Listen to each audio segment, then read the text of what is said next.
메시지였어요. 이번 주 우리에게 주시는 메시지 같습니다. 우리가 비가 많이 와서 어려움을 당한 이들이 주위에 얼마나 많은지 모릅니다. 그분들에게 우리가 할 수 있는 일은 위로해 주는 거죠. 위로의 말을 전하는, 격려해 드리고, 또 뭐 하나 좀 필요한 게 있으면 좀 도움이 될까 도와드리는 것이 우리에게 지금 필요한 일입니다. 우리의 사명인 줄로 믿습니다. 자, 오늘도 그런 비슷한 맥락에서 세례 요한의 죽음에 대한 설교 제목입니다. 세례 요한은 선지자로 잘 알려졌죠. 그래서 오늘 본문을 우리가 이야기처럼 쭉 읽었는데, 오늘 이야기는 유대의 역사가 요세푸스의 그 유대 전쟁기에도 나오는 그런 말씀이에요. 세례 요한은 실존했고 실제로 오늘 본문에 나오는 것처럼 그런 일화가 전해지고 있습니다. 세례 요한은 엄격히 말하면 세례자 요한이 맞습니다. 세례자 요한, 세례를 베푸는 일을 한 선지자죠. 그래서 그 세례자 요한의 그 사역, 물로 이스라엘 백성들에게 세례를 베풀고 죄를 사하여 주는 그 사역이 오늘 기독교의 전통으로 남아있잖아요. 그죠? 침례교회 가면 물로 이렇게 세례를 베풀잖아요. 죄를 사하잖아요.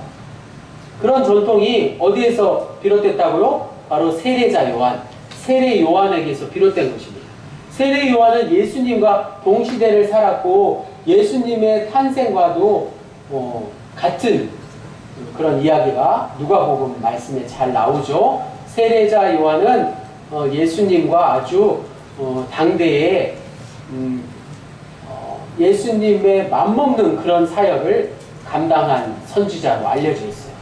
그래서 오늘 본문에 나오는 헤롯 왕과 또 세례 요한 선지자와, 그리고 오늘 본문에 등장하진 않지만 예수님의 그런 모습을 비교해보는 그런 시간이 되었으면 좋겠습니다. 왕, 선지자, 그리스도의 모습을 오늘 본문을 통해서 우리가 함께 알아볼 수 있으면 좋겠습니다. 구약에는 많은 왕과 선지자가 나오죠. 이스라엘에 많은 왕이 있었고 그 왕마다 또 아주 왕에게 직언을 하고 바른 말을 하는 선지자가 있었습니다. 다림사관도 선지자와 같은 삶을 살기 원합니다. 바른 말을 할 수 있는 그런 삶을 살기를 원합니다. 좋은 왕은 백성을 잘 다스리는 사람이죠. 또 좋은 선지자는 왕이 올바른 길로 나가도록 견제하고 권면하는 사람입니다. 오늘 본문에 나오는 세례자 요한이 바로 사진에서 보시는 것처럼 광야에서 그렇게 사역을 감당했죠. 신약에 나오는 선지자의 대표격이라고 할 수 있는 세례 요한, 광야의 세례 요한과 안타깝지만 그의 처참한 죽음이 오늘 본문에 잘 소개되고 있습니다.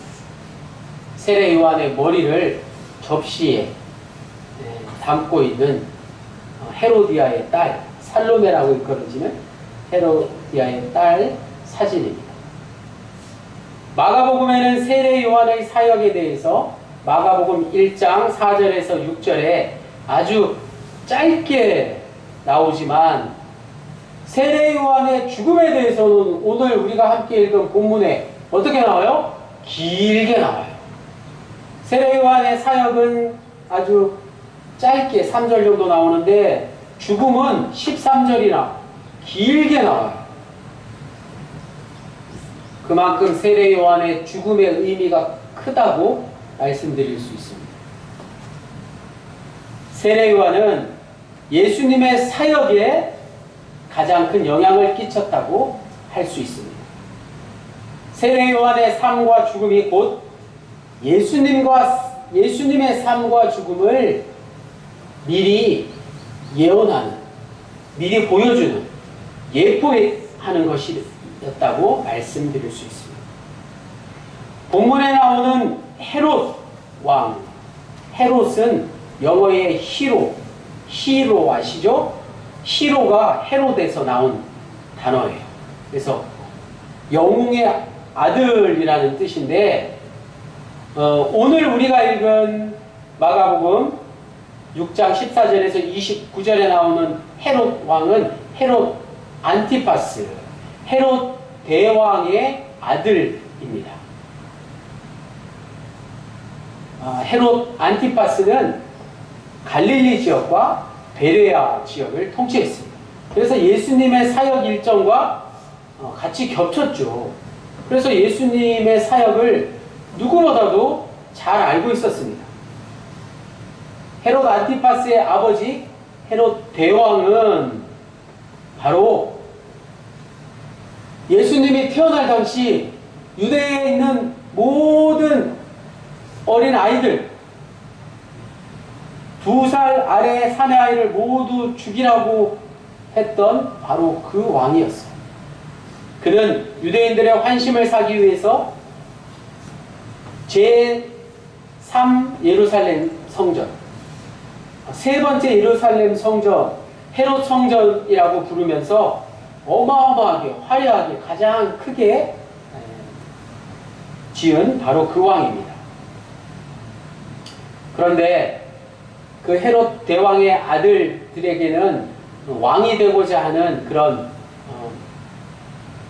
마음이 왜 없었겠습니까? 서로가 왕이 되려고 하다 보니까 바로 헤롯 안티파스의 이복 동생이었던 헤롯 빌립이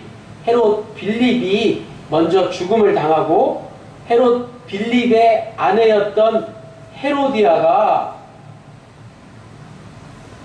그의 형인 헤롯 빌립의 형인 오늘 본문에 나오는 헤롯 안티파스에게 다시 시집을 간 거예요.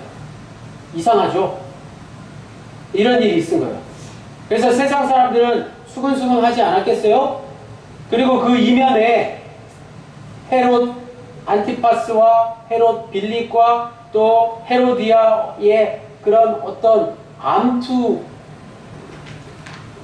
이야기들이 얼마나 많이 있었겠습니까?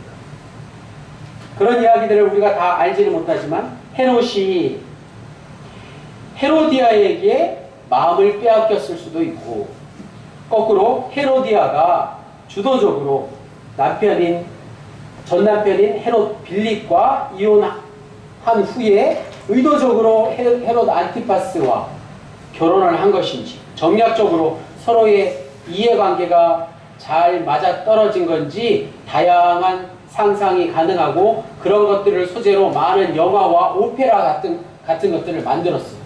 그래서 많은 화가들이 오늘 본문에 나오는 그 장면을 작품으로 남겼습니다. 그만큼 세례 요한의 죽음이 유명한 거예요. 의미가 깊은 것이죠. 오늘 본문 18절을 보시면 세례 요한은 헤롯에게 동생의 아내를 취한 것은 옳지 않다고 직언했습니다. 다른 말을 한 거죠. 헤롯의 심기를 몹시 불편하게 만들었을 뿐만 아니라 그것은 말하는 사람, 즉 세례 요한 자신의 목숨을 걸지 않으면 안 되는 그런 발언이기도 했습니다. 왕에게 항명하는 거잖아요. 세례 요한의 비판을 헤롯보다 오히려 그의 아내가 된 헤로디아가 더 못마땅하게 여긴 것으로 오늘 성경에 나옵니다. 마라데라는 이는 요한이 헤롯에게 마라데는 다른 말을 한 것인데, 헤롯에 대한 요한의 지적이 계속되었다, 반복되었다라는 원어의 뜻이 있습니다. 얼마나 그 이야기가 듣기 싫었겠어요? 헤롯과 그의 아내가 된 헤로디아가 말이죠. 세례 요한을 죽이고 싶었겠죠. 19절에 헤로디아가 요한을 원수로 여겨 죽이고자 했다는 말씀이 나옵니다. 세례 요한이 헤로디아를 직접 비판한 것도 아닌데 그녀가 앞장서서 요한을 죽이겠다고 난리를 친 거예요. 헤로디아와 요한의 또 우리가 알지 못하는 어떤 그런 관계가 있을지도 모릅니다. 헤로디아가 요한을 흠모했을지도 모르죠. 그러다가 거절당했을지도 모르죠. 지금 헤롯의 입장이 몹시 난처하게 되었습니다. 요한을 죽이라는 아내 헤로디아의 요구를 모른 척 할 수도 없고, 그렇다고 해서 20절에 나와 있듯이 자신이 속으로는 존경하는 이스라엘의 모든 백성들이 흠모하고 진정한 선지자로 여기는 요한을 아내의 말을 듣고 죽일 수도 없는 상황 아니겠습니까? 더 중요한 것은 헤롯은 정치인이기 때문에 요한에 대한 유대 민중들의 여론을 무시할 수 없었던 것이죠. 요한을 죽이면 자칫 폭동이 일어날 수 있지 않을까 염려했던 것입니다. 폭동은 당시 유대를 통치하고 있던 분봉왕으로서의 임무에 가장 심각한 문제가 발생하는 것이죠. 로마 당국이 가장 원치 않았던 게 유대인들의 폭동 아니었겠습니까? 헤롯은 유대인들의 폭동이 일어나면 당연히 그 자리를 물러나야 했던 것이죠. 헤롯은 일단 요한을 감옥에 가두는 수준에서 일을 끝내려고 했습니다. 그런데 헤로디아의 분은 여전했어요. 항상 아마 오늘 부분에 나오듯이 항상 요한을 어떻게 하면 죽일까를 궁리하고 있었던 것 같습니다. 반면에 헤롯은 헤로디아의 분이 언젠가 풀리면은 요한을 적당할 때 풀어주려고 하지 않았을까 생각해 볼 수 있습니다. 그런데 오늘 본문의 일이 이상하게 꼬여버렸습니다. 21절에 헤롯의 생일날 큰 일이 벌어지고 말았습니다. 왕의 생일이라 왕궁 내외의 귀빈들이 모두 다 한자리에 모였습니다. 22절에 잔치가 한창 무르익자 뜻하지 않게, 아니 의도적이었는지 헤로디아의 딸 살로메라 일컬어지는 어린 소녀가 나와서 나비처럼 나풀거리며 요정처럼 무대 중앙에 등장해서 춤을 추기 시작한 것입니다. 이런 일은 쉽사리 일어나는 게 아니죠. 헤롯의 조카였는데, 원래는 자신의 이복 동생의 딸이었으니까 사촌 조카였는데, 이제는 헤로디아하고 재혼했기 때문에 딸로 여기는, 딸로 부르는 그 살로메 여자아이가, 그것도 공주의 신분으로 나와서 그 연회장에서 사람들이 술에 취해서 정신이 없는 상황 가운데 춤을 추고 있었다는 사실을 생각해보면 정말 왕의 입장에서 얼마나 불편했겠습니까? 공주의 춤이라는 파격적인 행위 앞에서 헤롯을 비롯한 여러 사람들이 내심 즐거워했겠죠. 헤로디아가 아마 일부러 딸을 그 자리에 내보낸 것이 아닐까요? 헤롯은 정신이 없는 상황에서 소녀에게 내가 원하는 게 무엇이냐? 무엇이든지 원하는 게 있으면 말해보거라, 이렇게 이야기했습니다. 그러면서 한술 더 떠서 23절에 네가 구하면 내 나라의 절반까지라도 주리라. 말도 안 되는 소리이긴 하지만 원하는 게 있으면 무엇이든지 들어주겠다라고 큰 소리 쳤습니다. 기껏해야 좋은 옷이나 좋은 귀금속 같은 것들을 원할 거라고 생각했는데, 이 소녀는 의도적으로 벼르고 있었다는 듯이 어머니 헤로디아에게 가서 조언을 구한 뒤에 아무도 상상하지 못할 말을 내뱉었습니다. 24절에 세례 요한의 머리를 구하라 는 헤로디아 어머니의 말을 듣고 그것을 응용해서 세례 요한의 머리를 소반에 담아서 쟁반에 얹어서 달라고 말했습니다. 참으로 엄청난 말이죠. 헤로디아는 자신의 재혼을 비판한 선지자 세례 요한을 도저히 용서할 수 없었습니다. 축제가 열리는 그 순간에도 그녀는 요한을 없앨 궁리를 하고 있었지 않았을까요? 그 집념이 정말 놀랍습니다. 헤롯은 어쩔 수 없이 이러지도 못하고 저러지도 못하고 있다가 결국에는 자신이 내뱉은 말을 왕으로서 지켜야 하기에 감옥에 있는 요한의 머리를 베라고 부하에게 명령하고, 그 명령에, 왕의 명령에 기계처럼 시위병 한 명이 세례 요한의 목을 쳐서 그 피가 흥건한 세례 요한의 머리를 소반에 얹어 가져와서 살로메에게 주었습니다. 그리고 살로메는 그 세례 요한의 머리를 어머니 헤로디아에게 자랑스럽게 전달했습니다. 이렇게 어처구니 없이 처참하게 세례자 요한의 죽음이 찾아왔습니다. 26절에 왕이 심히 근심하나 자기가 맹세한 것과 그 앉은 자들로 인하여 그를 거절할 수 없는지라. 여기서 심히 근심하나의 근심하나는 예수님이 겟세마네 동산에서 기도하실 때의 그 근심하신 것, 심히 고민하신 것과 같은 단어입니다. 그만큼 헤롯은 세례 요한의 죽음에 대한 양심의 가책을 매우 심하게 느꼈던 것입니다. 29절에 요한의 제자들이 듣고 와서 시체를 가져다가 장사하니라. 요한의 제자들이 얼마나 충격을 받았겠습니까? 얼마나 놀랬겠습니까? 세례 요한의 시체를 가져다가 장사했다는 것은 예수님의 죽음과 비교해 볼 때, 예수님의 십자가 처형 이후의 장례 과정을 볼 때 바로 요한의 죽음은 곧 예수님의 죽음을 예고하고 있다는 것입니다. 요한의 제자들은 스승의 황당한 부음을 듣고 와서 시체를 가져다가 정중히 장례를 치렀습니다. 하지만 예수님의 제자들은 그러한 장례마저 치르지 못했습니다. 더 끔찍한 죽임을 당하신 이가 바로 예수님이시죠.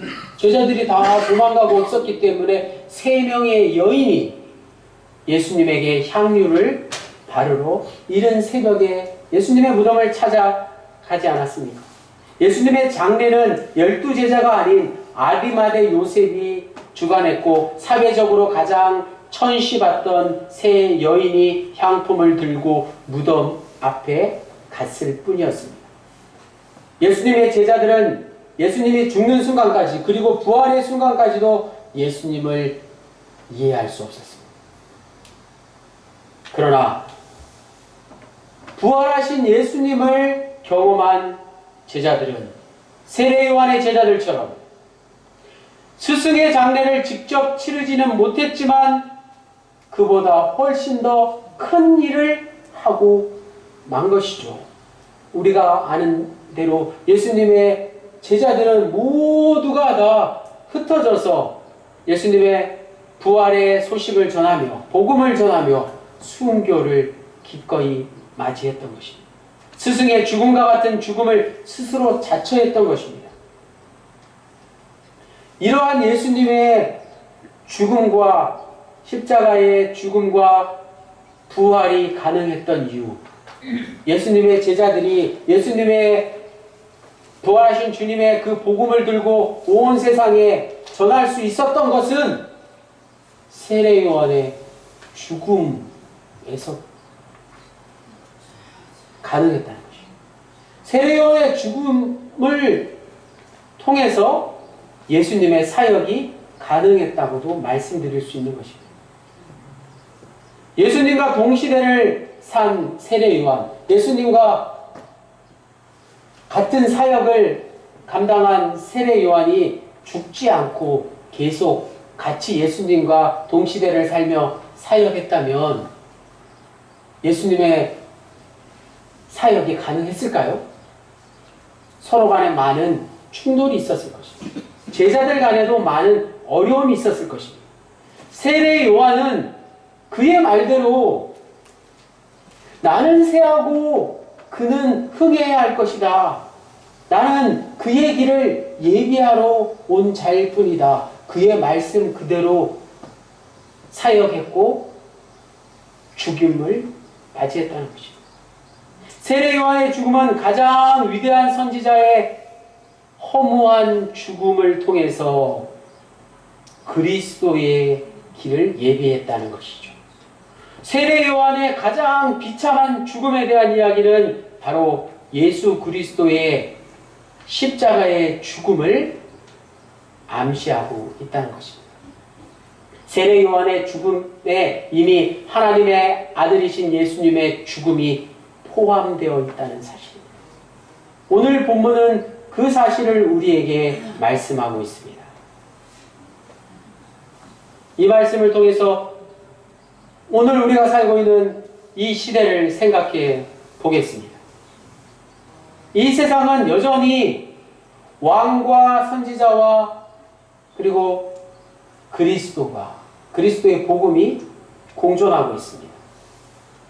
여전히 많은 사람들이 왕을 찾고 왕을 섬기고 왕 같은 이들을 모시기에 여념이 없습니다. 그런 왕에게 직언을 하는 선지자는 매우 드뭅니다. 더 나아가서 그런 선지자를 뛰어넘는 그리스도를 알아보지 못하는 이들이 많이 있습니다. 이런 일들이 인류의 역사 속에서 계속 반복되고 있다는 것입니다. 세상의 왕은 여전히 절대 권력을 손에 쥐고 백성들을 이용하고 있습니다. 물론 좋은 왕도 있어서 백성들을 위해서 올바른 정치를 하려고 합니다. 뿐만 아니라 왕에게 직언을 하는 좋은 선지자도 이 시대에 물론 있습니다. 중요한 것은 그 어떤 왕도, 그 어떤 선지자도 이 세상을 구원할 수는 없다는 사실입니다. 이 세상을 구원하신 예수 그리스도는 세상의 그 어떤 왕보다도 그 어떤 선지자보다도 귀하시고 위대하신 분이십니다. 세례 요한의 죽음이 가리키고 있는 것이 바로 예수님, 그분이 그리스도시다라는 것입니다. 세례 요한의 죽음이 오늘 우리에게 말씀하고 있는 것은 예수 그리스도가 바로 우리의 구원자시다라는 것입니다. 하나님은 자신의 아들이신 예수님을 십자가에 달려 죽게 하시고 3일 만에 부활하게 하셨습니다. 오늘 우리는 세례 요한의 죽음을 통해서 이 사실을 다시 한번 보게 됩니다. 예수님은 세례 요한의 죽음과는 달리 죽음을 이기신 분이시기 때문입니다. 예수 그리스도는 죽음의 세계에서 빠져나와 생명의 세계로 들어가셨습니다. 세례 요한의 죽음을 통해서 날 구원하신 예수 그리스도의 십자가와 부활 생명이 다시 한번 오늘을 사는 우리에게, 우리 더감명문의 모든 군우님들에게 경험될 수 있기를 예수님의 이름으로 간절히 축원합니다. 기도드리시겠습니다. 주님, 우리가 사는 이 세상에는 여전히 권력의 최고의 자리에 있는 왕이 있습니다. 그런 권력에 맞서는 선지자도 있습니다. 그러나 우리는 예수님이 그리스도시기에 예수 그리스도가 구원을 완성해 주시는 분이심을 믿습니다. 세상의 왕에 굴복하지 않고 하나님의 고유한 통치 능력을 우리에게 보여주십시오. 선지자를 뛰어넘어 그리스도이신 예수님의 말씀에 귀 기울이게 해주십시오. 예수 그리스도의 이름으로 기도드립니다. 아멘.